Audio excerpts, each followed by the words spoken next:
السلام عليكم. بسم الله والحمد لله والصلاة والسلام على رسول الله صلى الله عليه وآله وسلم.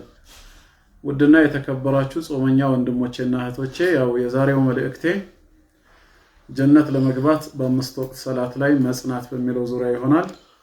በአንድ ሐዲስ ረሱል አለይሂ ሰላቱ ወሰላም የተናገሩት ነው። ሰሃቢዩ እንዳስተላለፈው ረዲየላሁ ዐንሁ كنا جلوسا عند النبي صلى الله عليه وسلم كالله ملكتنيا زند في ليلة بأند ليلة أبرن تسبسبن تكمتن سال ليلة نا ليلة البدر وهم يسرارات تنيانا يسرار مستنيا كنشاركان تملكتو إله إذ نظر إلى القمر ليلة البدر وده شاركا وده ليس ملكتو بأسرارات تنيا ويباسرار مستنيا وليلة لاي ملو هنا بوق بلا بمتتايب بتكزيه مالتنا فقال كذاب منالو إنكم سترون ربكم كما ترون هذا القمر ይሄን ጨረቃ ዛሬ ሁላችሁም በግላጭ እንደምታዩት ነገ የውሙል ቂያማ በክብር ቦታችሁ በአርዱል ማህሸርም በጀነት ሆናችሁ ጌታችሁም ታዩታላችሁ።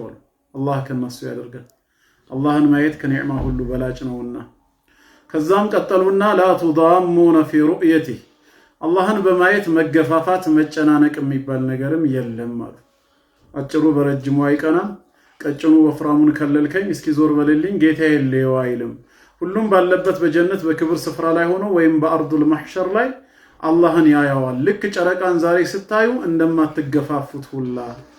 ታዲያ ይሄን በስራት ከነገሯቸው በኋላ فإن استطعتم አሉ እንግዲያውስ ከቻላችሁ አላ تغلبوا على صلاة قبل طلوع الشمس وقبل غروبها ፀሐይ ከመውጣቷና ከመግባቷ በፊት ባሉ ሶላቶች እንዳትሸነፉ አሉ። አምስት ወቅት ሰላት ማለት ነው። በተለይ በዋነኝነት ፀሐይ ከመውጣቷ በፊት ፈጅር ከመግባቷ በፊት ባለው ዓስር من صلى البردين دخل الجنة እንደሚለው ሐዲሱ ሁለቱን ብርዳማ ወቅቶች ፈጅርና ዓስርን የሰገደ ጀነት ገባ እንደሚለው በዋነኝነት አምስት ወቅት ሰላት ሆኖ በተለይ እነዚህ ላይ እንዳትሳነፉ ፈጅርና ዓስር ላይ ففعلوا ይህንን ተግብሩ አሉ። እንግዲህ ከዚህ ሐዲስ ምን እንማራለን ማለት ነው? በአምስት ወቅት ሰላት ላይ ቋሚ ተሰላፊ የሚጸና የሆነ ሰው ነገ የውሙል ቂያማ አላህን ያየዋል ማለት ነው።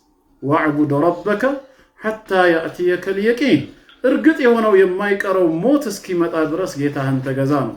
በሰላት ላይ መጽናት ጀነት ለመግባት አይነተኛ ምክንያት ነው። አላህ ይወፍቀን፣ እስከ ለተሞታችን በሰላት የምንጸና ያደርገን።